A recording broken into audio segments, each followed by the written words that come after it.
mahasiswa yang punya logika. Bagi yang tidak punya logika, skip aja. Tentu saja nggak semua mahasiswa dungu.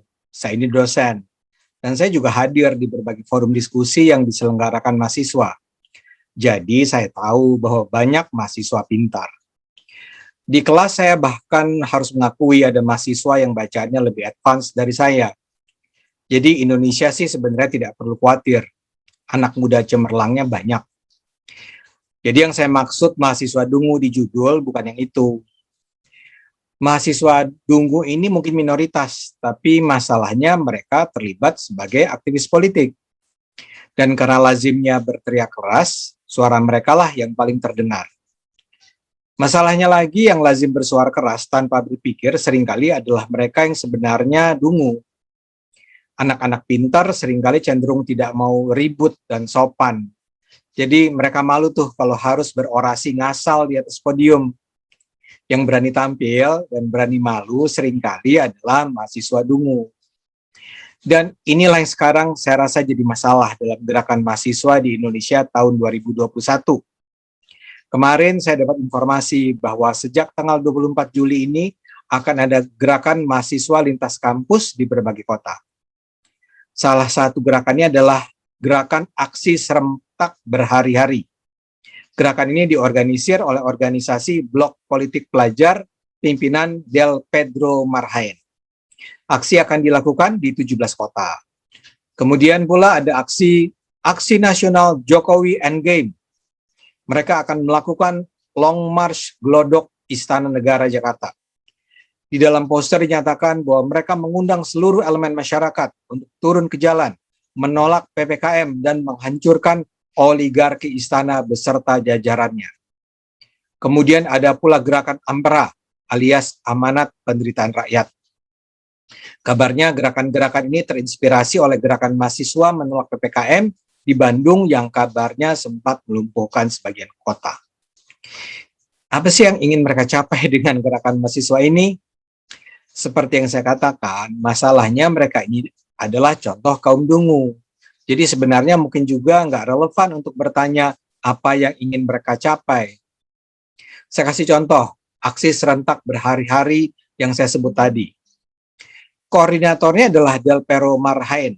Dia itu mahasiswa drop out dari Universitas Pasundan yang kemudian pindah ke Fakultas Hukum Universitas Tarumanegara. Saya pernah 2 kali hadir bersama dia di 2 acara diskusi yang berbeda. Dan terus terang ya, Del Pero ini sama sekali nggak pintar, argumennya ngawur, cara berpikirnya nggak sistematis, pengetahuannya dangkal. Tapi dia memang tipe aktivis yang berani bicara, berani melecehkan lawan bicara, berani ngawur. Dia bahkan secara terbuka menegaskan tujuannya adalah menggulingkan Jokowi. Dan kayaknya dia memang didukung banyak teman yang mengeluh-elukannya. Jadi kalau pemimpinnya adalah orang selevel Del Pero, saya sih bisa membayangkan betapa pandirnya mahasiswa yang dia pimpin. Jadi jangan bicaralah soal substansi gerakan. Mereka memang barangkali hanya mau rame, heroik, anti Jokowi, tanpa tujuan yang menyangkut kepentingan bangsa. Indikator tentang tujuan gerakan ini saya peroleh juga dari sumber lain.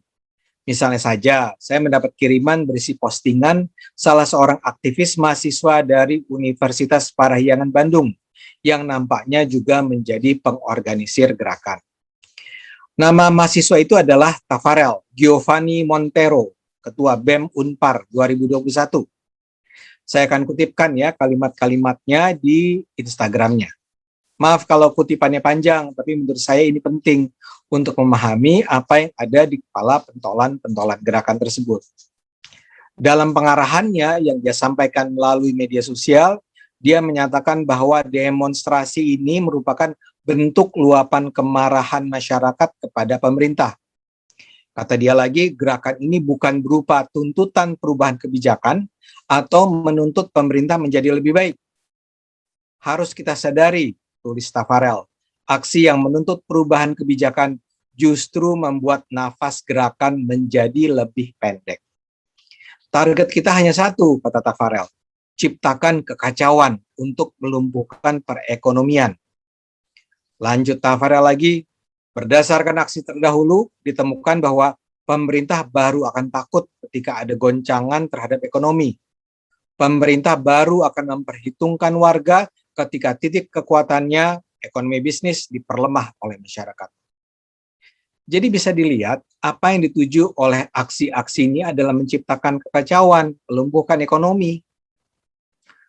Karena itu menjadi relevan barangkali untuk menyadari bahwa aksi mereka akan dimulai dari Glodok menuju istana.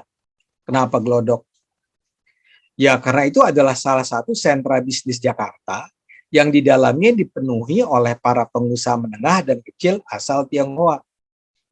Anda bisa bayangkan kalau tragedi 1998 berulang, apa dampak yang akan diakibatkannya kepada ekonomi politik Indonesia saat ini. Jadi ini adalah sebuah gerakan yang sama sekali tidak dilandasi pada keinginan untuk memperbaiki keadaan. Bagi mereka yang penting adalah kekacauan, pokoknya anti Jokowi, dan mereka tidak peduli pada apa yang diakibatkan pada masyarakat. Buat mereka, kenyataan bahwa Indonesia sedang menghadapi wabah COVID yang hanya bisa diatasi melalui sebuah gerakan bersama itu nggak penting. Kenyataan bahwa Indonesia sedang mengalami kesulitan luar biasa bukanlah faktor yang penting bagi mereka. Mereka hanya ingin mengacau. Pertanyaannya, mengapa mahasiswa ingin melakukan ini? Saya tidak percaya bahwa mereka melakukan aksi ini dengan dilandasi perhitungan dan kajian matang tentang mendesaknya perubahan di Indonesia. Mereka nggak cukup pintar untuk melakukan kajian semacam itu.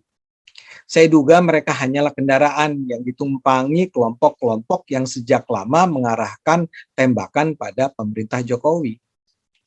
Kelompok-kelompok ini sudah sejak lama berhasrat menggulingkan Jokowi. Kalau bisa penggulingan dilakukan sebelum 2024.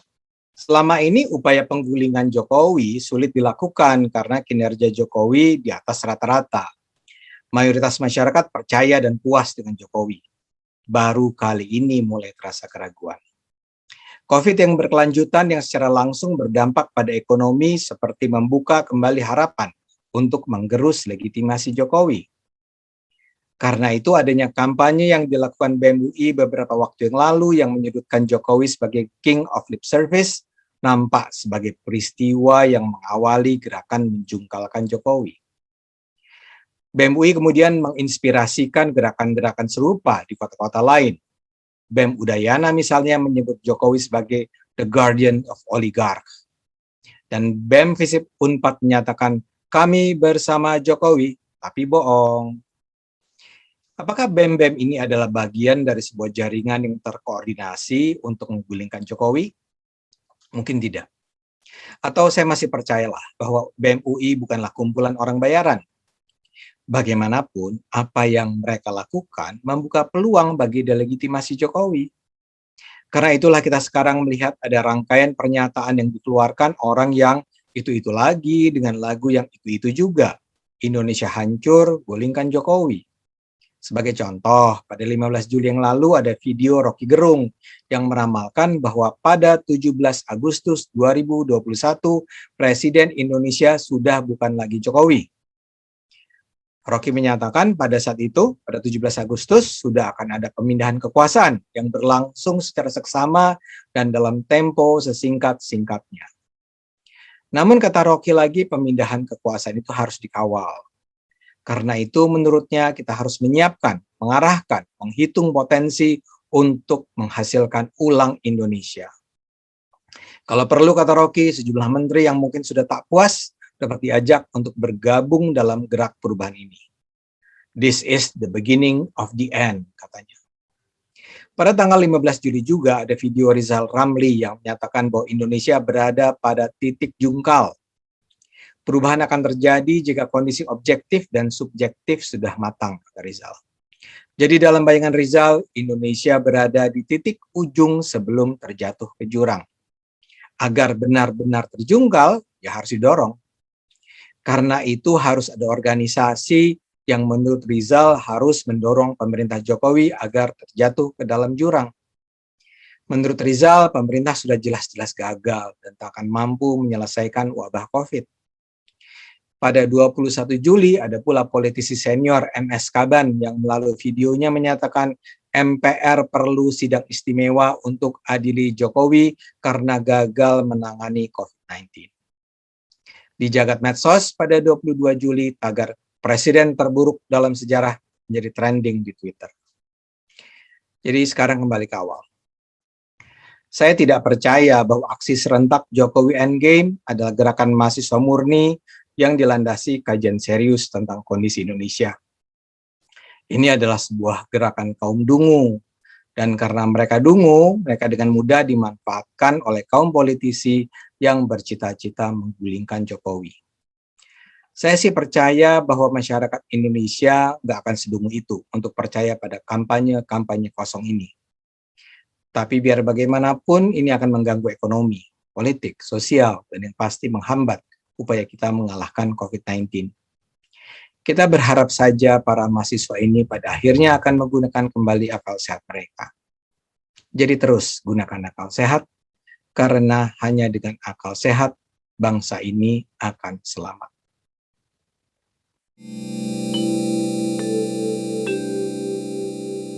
Video ini hanya untuk mereka yang punya logika. Bagi yang tidak punya logika, skip aja.